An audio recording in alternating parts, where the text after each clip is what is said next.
Hello दोस्तों, नमस्कार। आज के इस वीडियो में हम पर्यावरण एवं पारिस्थितिकी जो है जनवरी से जून 2023 6 माह का करंट अफेयर्स जो है जो पर्यावरण और पारिस्थितिकी से संबंधित है उसके बारे में हम पढ़ेंगे। जिसमें पहला है द नीलगिरी ताहर परियोजना। नीलगिरी ताहर क्या है? ये ताहर एनिमल है।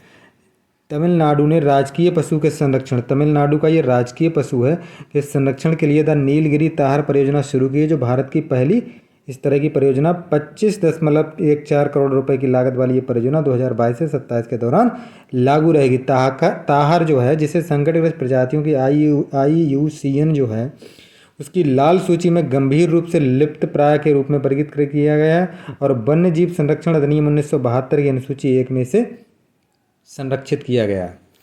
नील कुरिंजी क्या है? ये पर्यावरण और वन जलवायु परिवर्तन मंत्रालय ने पश्चिमी घाट का एक नील कुरिंजी पौधे को वन्य जीव संरक्षण अधिनियम 1972 की अनुसूची 3 के तहत संरक्षित पौधे की सूची में शामिल किया गया है।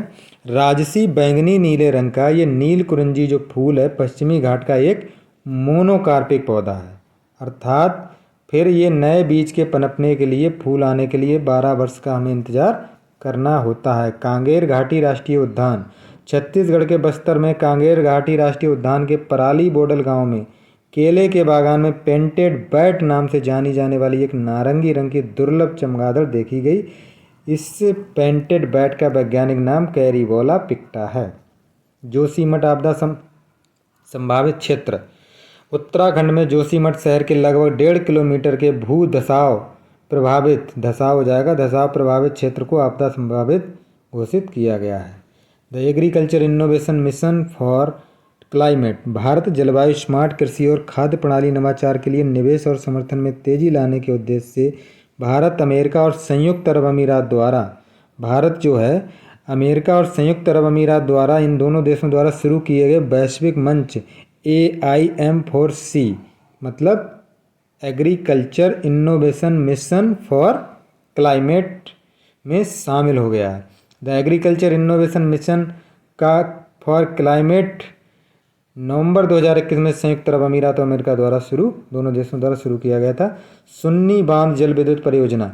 ये कहाँ है? प्रधानमंत्री नरेंद्र मोदी की अध्यक्षता में आर्थिक मामलों की मंत्रिमंडलीय समिति ने 2614.51 करोड़ रुपए की अनुमानित लागत से क्या है SJVN लिमिटेड द्वारा हिमाचल प्रदेश में सतलज नदी पर 382 मेगावाट क्षमता की सुन्नी बांध जल परियोजना को स्वीकृति दी है। नया टाइगर रिजर्व देवरीगढ़ वन्यजीव अभ्यारण्य। राष्ट्रीय बाघ संरक्षण प्राधिकरण उड़ीसा राज्य सरकार की सूचना के बाद देवरीगढ़ वन जीव अभ्यारण्य को टाइगर रिजर्व घोषित करने के प्रस्ताव को सैद्धांतिक मंजूरी दी है। ये बाघ 804.51 वर्ग किलोमीटर में विस्तृत है। शिमलीपाल और सतकोसिया वर्तमान में राज्य में 2 टाइगर रिजर्व हैं और ये तीसरा टाइगर रिजर्व होगा उड़ीसा का। भारत का पहला जियोलॉजिकल पार्क कहाँ हो जा रहा है? उद्यान मध्य प्रदेश के जबलपुर के लमेटा में नर्मदा नदी के किनारे बनेगा। वन्यजीव संरक्षण बॉन्ड। विश्व बैंक ने ब्लैक राइनो की लुप्त प्रजातियों के संरक्षण हेतु दक्षिण अफ्रीका के प्रयासों का समर्थन करने के लिए वन्यजीव संरक्षण बॉन्ड, इसे राइनो बॉन्ड भी कहते हैं, जारी किया है। ब्लैक राइनो IUCN की रेड लिस्ट में गंभीर रूप से संकटग्रस्त के तौर पर सूचीबद्ध है। 100 से अधिक चीज प्राप्त करने वाला समझौता। 100 से अधिक चीज नहीं होगा, चीते। 100 से अधिक चीते प्राप्त करने का समझौता। दक्षिण अफ्रीका ने भारत को 100 से अधिक चीतों को स्थानांतरित करने के लिए समझौता किया। इस योजना के तहत आगामी 8 से 10 वर्षों तक सालाना 12 चीते स्थानांतरित किए जाएंगे। ज्ञात हो कि 17 सितंबर 2022 को नामीबिया से 8 चीते कूनो नेशनल उद्यान मध्य प्रदेश में छोड़े गए थे। उनमें से 6 मर गए, एक ही जीवित बचा है।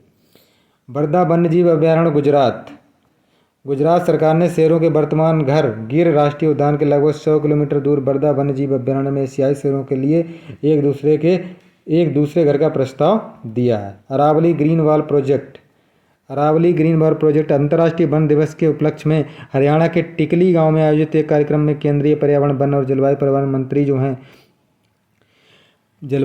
मंत्री जो हैं भूपेंद्र यादव अरावली ग्रीन पाल परियोजना का अनावरण किया, जिसका उद्देश्य अरावली को 5 किलोमीटर तक अरावली बफर जोन को 5 किलोमीटर बफर क्षेत्र के रूप में हरित बनाना है। इसका उद्देश्य हरियाणा, राजस्थान, गुजरात और दिल्ली में अरावली पहाड़ी श्रृंखला के आसपास 5 किलोमीटर बफर जोन में वनीकरण करना है। भारत का 37वां जैव विविधता विरासत स्थल।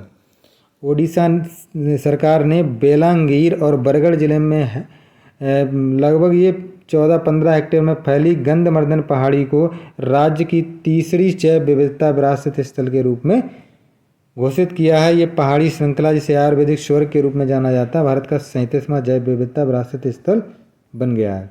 एशियाई खेलों का पहला संरक्षण प्रजनन केंद्र।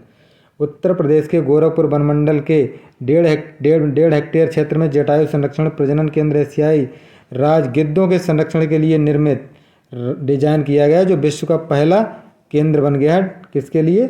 गिद्धों के लिए। JCBC जो है, जटायु कंजर्वेशन बैट्स का लक्ष्य 15 वर्ष की परियोजना से कम 40 गिद्धों का प्रजनन करना है। ये CAMPA fund, Mumbai natural history society और वन्य जीव अनुसंधान संस्थान की संयुक्त परियोजना है। भारत में पशु चिकित्सा में डाइक्लोफेनेक के उपयोग पर प्रतिबंध लगा दिया गया, क्योंकि इसी से इनकी मौत हुई थी। वर्ष 2004 में IUCN के इसके निकट संकटग्रस्त में और 2007 में इसे गंभीर रूप से संकटग्रस्त में सूचीबद्ध किया गया। International big cat alliance international 9 अप्रैल 2023 को भारत में प्रोजेक्ट टाइगर के 50 वर्ष पूरे होने के अवसर पर जो बड़ी बिल्लियां उनके संरक्षण के लिए इंटरनेशनल बिग कैट अलायंस की घोषणा की गई। इंटरनेशनल बिग कैट अलायंस 7 प्रमुख बड़ी बिल्लियों बाघ, शेर, हिमतेंदुआ, तेंदुआ, जैगुआर और चीता के संरक्षण के लिए कार्य करेगा और नेपाल इसका संस्थापक सदस्य बन गया। प्रोजेक्ट टाइगर के 50 वर्ष पूरे हो गए। ये 50 वर्ष पूरे हुए 9 अप्रैल को है। कर्नाटक में मैसूर विश्वविद्यालय में इसको कार्यक्रम को मनाया गया। इसमें प्रस्तुति की एक रिपोर्ट के अनुसार बाघों की संख्या हमारे देश में 3167 है। भारत में 75% विश्व के बाघ हैं। भारत के बाद रूस में 433 और इंडोनेशिया में 371 बाघ हैं। पापोकेटेपल ज्वालामुखी विस्फोट, ये कहाँ हुआ? मैक्सिकन राजधानी के दक्षिण पूर्व में पापोकेटपेटल ज्वालामुखी भयंकर विस्फोट हुआ। चक्रवात फ्रेडी कहाँ आया? मलावी में आया। चक्रवात फ्रेडी के लगभग 99 लोगों के मारे जाने की पुष्टि हुई है। घातक चक्रवात फ्रेडी ने पड़ोसी देश मोजाम्बिक और मेडागास्कर को भी प्रभावित किया। बिपरजॉय चक्रवात भारत में आया था। 6 जून 2023 को भारत मौसम विज्ञान विभाग के अनुसार गुजरात में पोरबंदर दक्षिण पूर्व अरब सागर के ऊपर से डिप्रेशन देखा गया और उसके उत्तर पश्चिम की ओर बढ़ने और एक चक्रवाती तूफान में तेज होने की संभावना, जिसे बिपरजॉय नाम दिया गया। ये बांग्लादेश ने दिया, क्योंकि इसमें कई देश हैं जो बारी बारी से नाम रखते हैं, तो उसमें बांग्लादेश भी शामिल है। तो उसी ने इस बार से पहले से ही निश्चित हो जाता है कि कौन सा देश उस चक्रवात का क्या नाम रखेगा और कौन रखेगा। इस डिप्रेशन ने गोवा, मुंबई, गुजरात होते हुए राजस्थान सहित उत्तर भारत के प्रमुख राज्यों को प्रभावित। चक्रवात गैब्रियल, न्यूजीलैंड में उत्तरी द्वीप पर आए चक्रवाती तूफान गैब्रियल के कारण न्यूजीलैंड द्वारा राष्ट्रीय आपात की घोषणा की गई। चक्रवात फेबियन, ये कहाँ है? चक्रवात फेबियन जो है ये श्रेणी 3 उष्ण कटिबंधीय चक्रवात की स्थिति में पहुंच गया, जो इस वर्ष 1986 में चक्रवात बिल्ली लीला के बाद सबसे मजबूत चक्रवात बन गया। चक्रवात मोचा, ये कहाँ आया था? चक्रवात मोचा जो है ये आया था मौसम विज्ञान के विभाग के अनुसार एक वर्ष का पहला चक्रवाती तूफान मोचा बंगाल की खाड़ी में बना। इससे पश्चिम बंगाल, उड़ीसा राज्यों के भारत और पड़ोसी बांग्लादेश और म्यांमार को भी प्रभावित किया। चक्रवात मोचा नाम यमन द्वारा दिया गया।